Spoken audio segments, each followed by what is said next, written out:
है। अब ज्यादा समझे कि जरा हम इसको समझ लेते हैं। मैं बार बार इस बारे में बोल रहा हूं कि खतरा एक्चुअली उनको नहीं है जिनकी इम्यूनिटी स्ट्रांग है। तो किनको खतरा है उसके बारे में बात कर लेते हैं। खतरा एक्चुअल में किसको है? तो खतरा स्पेशली उनको है जिनकी इम्यूनिटी वीक है, जिनमें रोग प्रतिरोधक क्षमता जिनके शरीर की वीक है, वो हाई रिस्क पर है। इसीलिए अपनी इम्यूनिटी में बार बार बोला गया अपनी इम्यूनिटी पे ध्यान दो, अपनी इम्यूनिटी पे ध्यान दो। ऐसे पेशेंट इससे ज्यादा इन्फेक्ट होंगे। इनफैक्ट मैं आपको बताता हूं, टीओआई का एक आर्टिकल है जिसमें इंटरव्यू में ये किनका है, एम्स के जो चीफ हैं उन्होंने भी ये कहा है, misuse of steroid major cause behind the black fungus.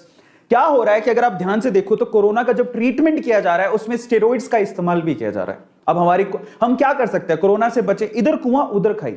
अब कोरोना की ट्रीटमेंट में स्टेरॉइड इस्तेमाल हो रहा है और वही स्टेरॉइड हमारी इम्यूनिटी को भी डाउन करता है और उसी वजह से हम लोग ब्लैक फंगस के भी शिकार हो सकते हैं।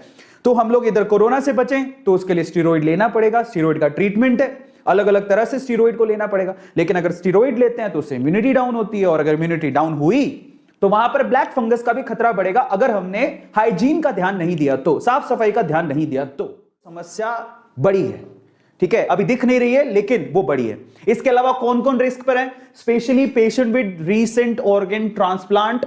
अगर अभी किसी ने अपना ऑर्गन ट्रांसप्लांट करवाया या फिर कैंसर से वो लड़ रहे थे, कैंसर का अगर ट्रीटमेंट चल रहा है तो वो हाई रिस्क पर है, तो उनको बहुत ध्यान देने की जरूरत है। स्पेशली अगर आपके घर पे कोई शुगर या शुगर के मरीज है, डायबिटीज है, अगर किसी को डायबिटीज है, डायबिटिक है वो, तो उनको बहुत ज्यादा ध्यान देने की जरूरत है। बार बार लगातार उनकी डायबिटीज को चेक करते रहे, शुगर के लेवल को चेक करते रहे, उनको खतरा सबसे ज्यादा है, ठीक है। तो इसलिए कह रहा था आप लोगों से, अगर आप ऐसा सोचे कि हम तो स्वस्थ हैं हमें क्या लेना देना, लेकिन यहां पर कैच है, आपके स्वस्थ होने से तो खैर फर्क पड़ेगा ही, लेकिन अगर आपके आसपास किसी को भी शुगर है या कोई ट्रांसप्लांट करवा के आया या कैंसर है, उनको तो दिक्कत हो सकती है। तो इसलिए आप अगर सजग रहेंगे, उनको बताएंगे तो बचा सकते हैं, ठीक है। इसके अलावा जरा आप देखिए, यहां पर स्टेरॉइड दिया गया, यहां पर immuno suppression of by steroid.